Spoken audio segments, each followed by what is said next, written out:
Bir hüzün çöktü üstüme öğlenin esen yelinde. Baktım gözlerine, doldu gözlerim.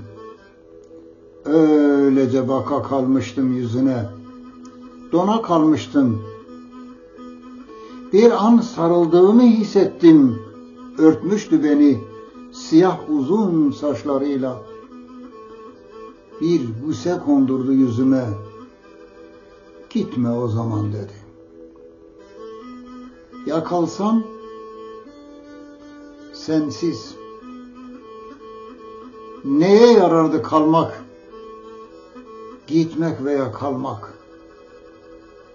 İkisi de sensizlikse aynı şey değil miydi sultanım? Aynı şey değil miydi gülüm?